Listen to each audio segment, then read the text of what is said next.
സുഹൃത്തുക്കളെ, ഞാൻ വിജയകുമാർ കളരിക്കൽ. ഇന്ന് ഞാൻ ഒരു കഥയാണ് പറയുന്നത്. ഒരു പ്രണയത്തിന്റെ കഥ.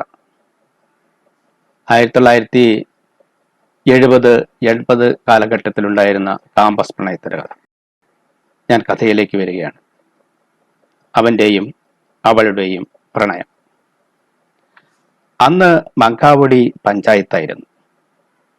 വടക്ക് ആലുവയ്ക്ക് പോകുന്ന പർവ്വതനിരകളുടെ പനിനീരായ പെരിയാർ. തെക്ക് 3 ആറുകൾ കൂടി പുഴയാകുന്ന നഗരം.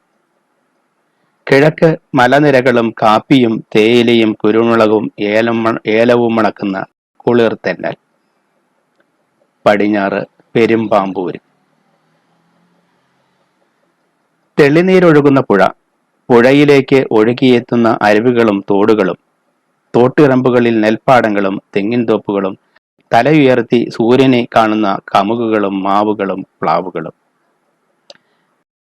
വേലിപ്പടർപ്പുകളും തൊണ്ടുകളും ഇടവഴികളും. ഇടവഴികളിൽ രാത്രി സഞ്ചാരികളായ പെരിച്ചാഴികളും കീരികളും ചേരപ്പെണ്ണുങ്ങളും. അവരെ ഒളിഞ്ഞു നോക്കുന്ന മൂർഖൻ യുവാക്കളും. ഓരിയിട്ട് നാടൻ കോഴികളെ തേടിയെത്തുന്ന കുറുക്കന്മാരും കുറുക്കൻ കല്യാണങ്ങൾ നടത്താൻ വെയിൽ മഴകളും. മകരമഞ്ഞും കർക്കിടമഴയും ഞാറ്റുവേലിയും തേക്കുപാട്ടും എല്ലാം ആയ മങ്കാവുടി എന്ന ഗ്രാമം. അവിടെ പള്ളിപ്പെരുന്നാളുകളും ഉത്സവങ്ങളും മഞ്ഞ് നനഞ്ഞുകൊണ്ടുള്ള ഉത്സവ കാഴ്ചലും തുമ്മലും ചീറ്റലും മൂക്കുപിഴിച്ചിലും ജലദോഷവും എല്ലാമുണ്ട്. അവർക്ക്, മങ്കാവുടിക്കാർക്ക്, പഠിക്കാൻ സ്വന്തമായിട്ട് കോളേജുകളും സ്കൂളുകളുമുണ്ട്. ഇംഗ്ലീഷ് പഠിപ്പിക്കാൻ തരകൻ സാറും രാധാകൃഷ്ണ സാറും, മലയാളം പഠിപ്പിക്കാൻ PKB സാറും കർത്താവ് സാറും ഉണ്ടായിരുന്നു. അവനും അവളും പ്രീ ഡിഗ്രിക്ക് എത്തിയതായിരുന്നു. അവന് 17 വയസ്സും അവൾക്ക് 18. അവൻ ഹിന്ദുവും അവൾ ക്രിസ്ത്യാനിയും. എന്നിട്ടും അവൻ മന്ത്രിച്ചു, ദേവി ശ്രീദേവി തേടി വരുന്നു ഞാൻ, നിൻ ദേവാലയവാതിൽ തേടി വരുന്നു ഞാൻ. പക്ഷേ അവന്റെ തേടിവരവ് അവൾക്ക് കാണാൻ കഴിഞ്ഞില്ല. അവൾ പാവാടയും ബ്ലൗസും ധാവണിയും അണിഞ്ഞ സുന്ദരിക്കുട്ടി സ്നേഹിതകളുടെ ഇടയിൽ ആരാലും ശ്രദ്ധിക്കപ്പെടല്ലേ എന്ന് ചിന്തിച്ച് നിലം നോക്കി നടക്കുകയായിരുന്നു. അവനോ സുന്ദരന്മാരായ കാഴ്ചക്കാർക്കിടയിൽ ഒറ്റമുണ്ടും നീല നിറത്തിലുള്ള ഷർട്ടുമിട്ട് കോളേജ് കവാടത്തിൽ നിൽക്കുകയായിരുന്നു. എന്നും അങ്ങനെ തന്നെയായിരുന്നു. അന്ന് അങ്ങനെയൊക്കെ നിൽക്കാനേ ഇടമുണ്ടായിരുന്നുള്ളൂ. അല്ലാത്തിടത്തൊക്കെ ചാരക്കണ്ണുകളുമായി അധ്യാപകർ പരതി നടക്കുന്നു. കാരണമുണ്ട്. മാത്തുക്കുട്ടി സാർ ഊർജതന്ത്രം പഠിപ്പിക്കാനെത്തിയ മേഴ്സി ടീച്ചറെ പ്രകൃതിധർമ്മപ്രകാരമുള്ള കൂട്ടുജീവിതം കെട്ടിപ്പടുക്കാൻ കൈപിടിച്ച് കൊണ്ടുപോയത് ആ കാമ്പസിൽ നിന്നാണ്. വരാന്തയിലൂടെ അടുത്തടുത്ത ക്ലാസ്സുകളിലേക്ക് പോകുമ്പോൾ കണ്ടും കേട്ടും മനസ്സറിഞ്ഞും പറഞ്ഞും പ്രണയിച്ചുമാണ് അങ്ങനെയായത്. അതിൽ നിന്ന് മറ്റ് അധ്യാപകർക്ക് അസൂയയും മുളച്ചിരുന്നു. അന്നൊരിക്കൽ അവൻ രസതന്ത്ര റെക്കോർഡ് ബുക്കിന്റെ അവസാന താളിൽ എഴുതി, മാണിക്യവീണയുമായൻ മനസ്സിന്റെ താമരപ്പൂവിൽ ഉണർന്നവളെ, പാടുകില്ലേ വീണ മീട്ടുകില്ലേ നിന്റെ വേദന എന്നോട് ചൊല്ലുകില്ലേ. അവൾ അത് കണ്ടില്ല. രസതന്ത്ര അധ്യാപകൻ കണ്ടെത്തി ക്ലാസ്സിൽ വന്ന് അവനെ എഴുന്നേൽപ്പിച്ചു നിർത്തി മാണിക്യവീണ മനോഹരമായി പാടി. ക്ലാസ്സിലെ കുട്ടികൾക്ക് മനസ്സിലായി ദാസാർ ആ ഗാനം ഈ കാമ്പസിൽ തന്നെ പാടി നടന്നിട്ടുണ്ടെന്ന്. പക്ഷെ പിന്നീട് ദാസാർ ഉറഞ്ഞു തുള്ളുന്നതാണ് കണ്ടത്. നിനക്കെഴുതാൻ കെമിസ്ട്രി ബുക്ക് കിട്ടിയിട്ടുള്ളൂ, ബയോളജിയുടെയോ അല്ലെങ്കിൽ സുവോളജിയുടെയോ ബുക്കിൽ എഴുതാൻ പാടില്ലായിരുന്നു. അവൻ മുഖമുയർത്തി നോക്കി. അത് മതിയായിരുന്നു. പ്രണയത്തിന് ബയോളജിയും സുവോളജിയുമായിട്ടാണ് കൂടുതൽ ചേർച്ചയുള്ളത്. ഒഴിവാക്കമായിരുന്നു. അവൻ ചിന്തിച്ചതേയുള്ളൂ, പറഞ്ഞില്ല. ഒന്നും പറയാതെ തന്നെ ശിക്ഷ കിട്ടി. പകുതിയോളം എഴുതിക്കഴിഞ്ഞ റെക്കോർഡ് ബുക്ക് മാറ്റി എഴുതുക. അവൻ 2 തുള്ളി കണ്ണീർ പൊഴിച്ചു. ലാബിൽ വരുമ്പം എല്ലാവരും ചെരുപ്പ് ധരിക്കണമെന്ന് നിഷ്കർഷിച്ചത് ദാസാറാണ്. ക്ലാസ് തുടങ്ങി മാസങ്ങൾ കഴിഞ്ഞിട്ടും അവനതിന് കഴിഞ്ഞിരുന്നില്ല. ഇപ്പോൾ 2ാമതും റെക്കോർഡ് ബുക്ക് വാങ്ങേണ്ടി വന്നിരിക്കുന്നു. അവൻ നിറഞ്ഞ കണ്ണുകളോടെ ദാസാറിനെ നോക്കി, സഹപാഠികളെ നോക്കി നിസ്സഹായനായി തലകുനിച്ചിരുന്നു. ദാസാറിന് അവന്റെ കണ്ണുകൾക്കുള്ളിലേക്ക് കാണാൻ കഴിഞ്ഞില്ല. എന്ന സഹപാഠികൾക്ക് കഴിഞ്ഞു. പുതിയ റെക്കോർഡ് ബുക്കും വള്ളിച്ചെരുപ്പും അവന് കിട്ടി. അന്ന് അവന്റെ മോഹങ്ങൾ മരവിച്ചില്ല, മോതിരക്കൈ മുരടിച്ചുമില്ല. മനസ്സ് ഉണർന്നു തന്നെയിരുന്നു. ദാസാറിന്റെയും പ്രണയവിവാഹമായിരുന്നു, അതും പ്രീ ഡിഗ്രിക്ക് പഠിക്കാൻ വന്ന കൊച്ചുറാണിയുമായിട്ട്. കൊച്ചുറാണി പിപ്പറ്റ് കൊണ്ട് ടെസ്റ്റ് ട്യൂബിലേക്ക് സൾഫ്യൂരിക് ആസിഡ് ഒഴിക്കുന്ന കൃത്യത കണ്ട്, ആ സമയത്തെ മുഖത്തിന്റെ ശാലീനത കണ്ട് മയങ്ങി വീഴുകയായിരുന്നു. അവരുടേത് ഒരു നീണ്ട പ്രണയമായിരുന്നു. കൊച്ചുറാണി പ്രീ ഡിഗ്രി കഴിഞ്ഞ് നേഴ്സായി 2 വർഷത്തിന് ശേഷമാണ് വിവാഹം സംഭവിച്ചത്. അതിനായിട്ട് ദാസാർ നിരാഹാരവും നിസ്കാരണ സമീപനങ്ങളും നടത്തിയിരുന്നു. അവന്റെ പൂർവികർ കാമ്പസിന്റെ ചുമരുകളിൽ അവരെക്കുറിച്ച് എഴുതിയത് ഇന്നും മാഞ്ഞു പോകാതെ നിൽക്കുന്നുമുണ്ട്. അവൻ മാണിക്യ വീണയ്ക്കുമായൻ മനസ്സിന്റെ താമരപ്പൂവിൽ ഉണർന്നവളെ എന്ന് എഴുതിയെങ്കിലും അവളോട് തന്റെ പ്രണയം പറയുന്നതിനുള്ള ധൈര്യം കിട്ടിയില്ല. അവൾ ഒന്നുമറിയാതെ സന്തോഷവതിയും ഉല്ലാസവതിയും സുസ്മേരവദനയുമായി എന്നും അവന്റെ മുന്നിലൂടെ നടന്നു. അങ്ങനെ അടലും പോലും അവന്റെ മനസ്സിൽ മറ്റൊരു ഗാനം പൂത്തു വിരിഞ്ഞു നിന്നു. അന്ന് നിന്നെ കണ്ടതിൽ പിന്നെ അനുരാഗമെന്തെന്ന് ഞാൻ അറിഞ്ഞു, അതിലുള്ള വേദന ഞാൻ അറിഞ്ഞു. കാൽനഖങ്ങൾ മനോഹരമായി വെട്ടി ചകിരി ഉരച്ച് മിനുക്കി വള്ളിച്ചെരിപ്പിട്ടപ്പോൾ അവൻ കൂടുതൽ സുന്ദരനായെന്ന് അഭിമാനം കൊണ്ടു. അവൾ നിലത്ത് നോക്കി നടക്കുമ്പോൾ അവന്റെ പാദമനോഹാരിത കാണുമെന്നാണ് വിവക്ഷ. അവൻ എന്നും കാമ്പസ് കവാടത്തിൽ കൂട്ടത്തോടൊപ്പം നിന്നു. കല്ലോലിനി, വനകല്ലോലിനി, നിൻ തീരത്ത് വിടരും ദുഃഖപുഷ്പങ്ങളെ താരാട്ട് പാടി ഉറക്കൂ. വേണ്ടതായിരുന്നു. പക്ഷെ 100,000 ചെടികളും വള്ളിപ്പടപ്പുകളും പൂക്കളും കായ്കളും തഴച്ചു വളർന്നു നിൽക്കുന്ന തീരത്ത് നിന്ന് അവൾ എങ്ങനെ അവനെന്ന ദുഃഖസൂനത്തിനെ മാത്രം കണ്ട് പാടി ഉറക്കും? അവളാണെങ്കിൽ നിലം നോക്കി ഒതുങ്ങി മന്ദം മന്ദം ഒഴുകി താഴേക്ക് പോകുന്ന വനകല്ലോലിനി. അവന്റെ ഹൃദയവാഹിനി ആയിരുന്നെങ്കിലും. ഹൃദയവാഹിനി ഒഴുകുന്നു നീ മധുര സ്നേഹ തരംഗിണിയായി. കാലമാം ആകാശ ഗോപി നിഴലിൽ കൽപ്പനതൻ കളകാഞ്ചികൾ ചിന്നി. പലപ്പോഴും തൊട്ടു തൊട്ടില്ല എന്ന പോലെ കടന്നുപോയിട്ടുണ്ട്. അവന്റെ തരളിത ഹൃദയം പൂത്തു വിരിഞ്ഞിട്ടുമുണ്ട്. എന്നാലും ഒന്നും പറയാൻ കഴിഞ്ഞില്ല. ഭയം, വിറയൽ, വിയർക്കൽ. കൂട്ടുകാർ അവനെ പരിഹസിച്ചു, പിന്നെ ഉപദേശിച്ചു. മനസ്സിന് ആരോഗ്യം കിട്ടാൻ പല പൊടിക്കൈകളും ഉപദേശിച്ചു. അവന്റെ ലോലഹൃദയം അതൊന്നും ഉൾക്കൊള്ളാൻ കൂട്ടാക്കിയില്ല. മനമുറച്ച് ഭയമകന്ന് അവൾക്കരികിൽ എത്താൻ കഴിയാതെ വേദനിച്ചു. ഞാൻ നിന്നെ പ്രേമിക്കുന്നു മാൻകിടാവേ, മെയ്യിൽ പാതി പകത്തു തരൂ, മനസ്സിൽ പാതി പകത്തു തരൂ മാൻകിടാവേ എന്ന് മനസ്സ് കേണുകൊണ്ടേയിരുന്നു. വലിയ വൈതരണിയായി നിൽക്കുന്നത് അവൾ സ്വന്തം ക്ലാസ്സിലല്ല എന്നതാണ്. ക്ലാസ്സിൽ സുന്ദരികൾ ഇല്ലായിരുന്നത് കൊണ്ടല്ല, അവനോട് ചങ്ങാത്തം കൂടാൻ ആരും തയ്യാറാകില്ലെന്ന് തെറ്റിദ്ധരിച്ചിട്ടുമില്ല. അവന്റെ മനസ്സ് ആദ്യ ദർശനത്തിൽ തന്നെ അവളിൽ കുറഞ്ഞുപോയി.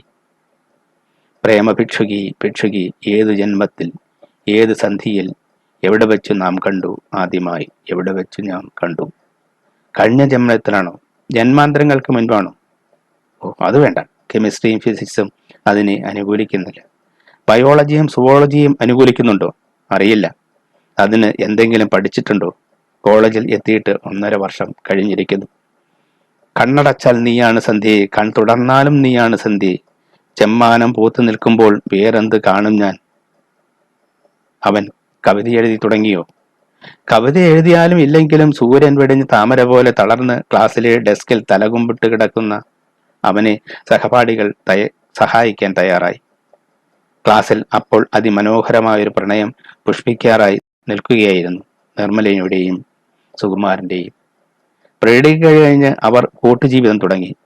വീട്ടുകാർ തന്നെ നടത്തിക്കൊടുത്തു. പക്ഷേ സഹപാഠികളെ ആരെയും അറിയിക്കുകയോ സദ്യ കൊടുക്കുകയോ ചെയ്തില്ല. അതെന്തെന്ന് ചോദിച്ചാൽ ഇന്നത്തെ പോലെ വിവാഹങ്ങൾ, ഉത്സവങ്ങൾ ആയിരുന്നില്ലെന്നേ അനുമാനിക്കാനാകൂ. അവനെ സഹായിക്കണമെന്ന് തീരുമാനിച്ച സഹപാഠികൾ ഏകകണ്ഠമായിട്ടാണ് റേച്ചലിനെ ദൗത്യം ഏൽപ്പിച്ചതും. ഹംസമായി പോയ റേച്ചലിന്റെ കൂടെ തന്നെ അവനടുത്തേക്ക് വന്നു. കലപല ശബ്ദത്താൽ മുഖരിതമായിരുന്ന ക്ലാസ് നിശബ്ദമായി. രാജകുമാരിയുടെ എഴുന്നള്ളത്ത് പോലെ അവർ അതിനെ കണ്ടു, സ്വീകരിച്ചു.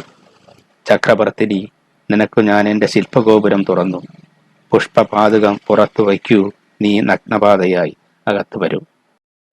അവൾ മനസ്സിന്റെ എല്ലാ ആടകളും അഴിച്ചുവെച്ച് അവന്റെ ഹൃദയ ഗോപുരത്തിലേക്ക് ചേക്കേറുന്നത് സഹപാഠികൾ നോക്കി നിന്നു, കൈയടിച്ചു, ആമോദം കൊണ്ടു. പ്രിയതമ, പ്രണയലേഖനം എങ്ങനെ എഴുതണം? മുനികുമാരികയല്ലേ, ഞാനൊരു മുനികുമാരികയല്ലേ.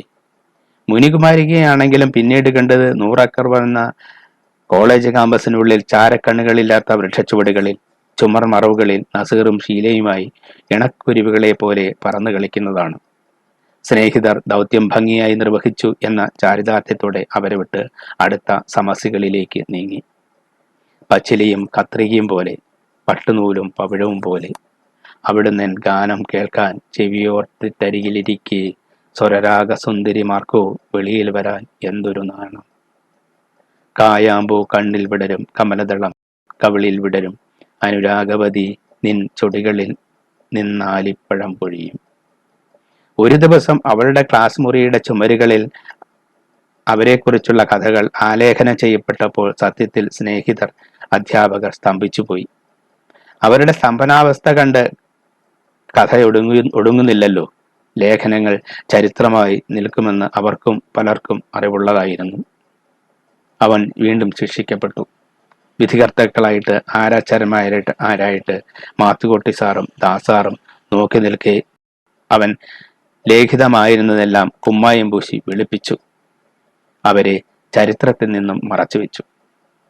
അരാഷ്ട്രീയവാദികളും മൂരാച്ചികളും കുതികാലുവെട്ടികളും ആരവമുയർത്തി കാമ്പസിനെ മറച്ചു വെക്കാൻ തയ്യാറായി. മാത്തുക്കുട്ടി സാറിനും ദാസാറിനും പിന്നിൽ അണിനിരന്ന് അവനെ ക്രൂശിതനാക്കി പുറത്തേക്ക് കൊണ്ടുവന്നപ്പോൾ ആണ് അവർ ശരിക്കും ഞെട്ടിപ്പോയത്. അവന്റെ സഹപാഠികൾ കാമ്പസ് ചുവരുകളെല്ലാം വെള്ള പൂശുകയായിരുന്നു. എല്ലാ ചരിത്രങ്ങളും അവിടെ ഇല്ലായ്മ ചെയ്യപ്പെടുകയായിരുന്നു. ഒന്നിനി ശ്രുതി താഴ്ത്തി പാടൂ പൂങ്കിയിലെ എന്നോമൽ ഉറക്കമായി ഉണർത്തരുതേ. മങ്കാവടി ശൈത്യം കഴിഞ്ഞ് വേനൽ ചൂടിലേക്ക് നീങ്ങവേ കാമ്പസിൽ പരീക്ഷാക്കാലമായി. വേവലാതികളൊന്നുമില്ലാതെ പരീക്ഷ എഴുതിയിരുന്നവർ കുറവാണെന്ന് അന്തരീക്ഷം വിളിച്ചറിയിക്കുന്നുണ്ടായിരുന്നു. എഴുതാനൊന്നും ഇല്ലാത്തത് കൊണ്ടും എഴുതാൻ അധികമുള്ളത് കൊണ്ടും വേവലാതി ഉണ്ടാകാം. അവൻ ഏതിൽ വരുമെന്ന് അവൻ പോലും ചിന്തിച്ചില്ല. അവൾക്ക് അത് ചിന്തിക്കേണ്ട കാര്യവും ഉണ്ടായിരുന്നില്ല. പരീക്ഷ അവസാനിക്കുന്ന ദിവസം അവൾ പറഞ്ഞു, എന്റെ വിവാഹമാണ്. ഈസ്റ്റർ കഴിഞ്ഞു വരുന്ന ഞായറാഴ്ച. അവൻ ഒന്നും മനസ്സിലാകാൻ നോക്കി നിന്നു. വരൻ ആരാണെന്ന് അറിയണ്ടേ? കാളവയൽ കരാറുകാരൻ പീലിയുടെ മകൻ പോള്. ഇരുൾ മണ്ണിൽ നിന്ന് മുകളിലേക്ക് പടർന്നുയരുന്നത് അവൻ കണ്ടു. സന്ധ്യ പോലും മങ്ങിയിരിക്കുന്നു. വെറുതെ ഞാൻ എന്തിന് എരിയും വെയിലത്ത്. കൈലം കുത്തി നടന്നത് അവന്റെ തെറ്റുകൊണ്ടായിരുന്നു. അവൾ ക്ഷണിച്ചിട്ടായിരുന്നു. നെഞ്ചരിയുന്ന പുക കണ്ട് ലോകം പുഞ്ചിരിയാണെന്ന് പറഞ്ഞു. അങ്ങനെ അല്ലെന്ന് അവൾക്കറിയാമായിരുന്നെങ്കിലും. കാട്ടിലെ പാഴ്മുളം തണ്ടിൽ നിന്നും പാട്ടിന്റെ പാലാഴി തീർത്തവളെ, നിനക്കായി സർവവും ത്യജിച്ചൊരു ദാസൻ നിന്നെ വിളിക്കുന്നു. പക്ഷേ ത്യജിക്കാൻ നിനക്ക് എന്താണുള്ളതെന്ന് ആരെങ്കിലും ചോദിച്ചാൽ? ചോദിക്കാതെ തന്നെ അവൻ ഉത്തരം കണ്ടെത്തി, ഒന്നും ഇല്ലാത്തവൻ. പ്രാണസഖി, ഞാൻ വെറുമൊരു പാമരനാണ്, പാട്ടുകാരൻ. അത് അവളെ വേദനപ്പെടുത്തി, അശക്തിയാക്കി. നിസ്സഹായിയായി തിരിഞ്ഞു നോക്കിക്കൊണ്ട്, വീണ്ടും വീണ്ടും തിരിഞ്ഞു നോക്കിക്കൊണ്ട് അവന്റെ സ്വപ്നഗോപുരത്തിൽ നിന്നും അവൾ പുറത്തു കടന്നു. അവന്റെ ഹൃദയതന്ത്രികൾ മുഴുകി, ബോധധമനികൾ രക്തപ്രവാഹമേറി. എങ്കിലും ഒരു പഴുത് കണ്ടെത്താൻ ആകുമെന്ന് കരുതി മങ്കാവടി കാളവയിലിൽ കച്ചവട ദിവസം അവൻ പരതി നടന്നു. കൈപ്പത്തിക്ക് മുകളിൽ തോർത്തിട്ട് കച്ചവടം ഉറപ്പിക്കുന്ന പോളിനെ, അവന്റെ അപ്പൻ പീലിയെ, അവരുടെ ദേഹങ്ങളുടെ ഉറപ്പുകളെ, മനഃശക്തിയെ, ധനവലിപ്പത്തെ അറിഞ്ഞ് മടങ്ങി. സ്വപ്നങ്ങളെ വീണുറങ്ങൂ, മോഹങ്ങളെ ഇനിയുറങ്ങൂ, ചപല വ്യാമോഹങ്ങൾ ഉണർത്താതെ. ഈസ്റ്റർ കഴിഞ്ഞുള്ള ഞായറാഴ്ച പുത്തൻവളിയിലെ അൾത്താരയിൽ വെച്ച് അവളുടെ തലയിൽ പോള് മന്ത്രകോടി ചാർത്തുന്നത് അവൻ കണ്ടുനിന്നു. മംഗളം നേരുന്നു ഞാൻ മനസ്സുനീ, മന്ദളം നേരുന്നു ഞാൻ. അലിഞ്ഞു ചേർന്നതിന് ശേഷമൻ ജീവനെ പിരിഞ്ഞു പോയി നീ, എങ്കിലും മംഗളം നേരുന്നു ഞാൻ. നന്ദി.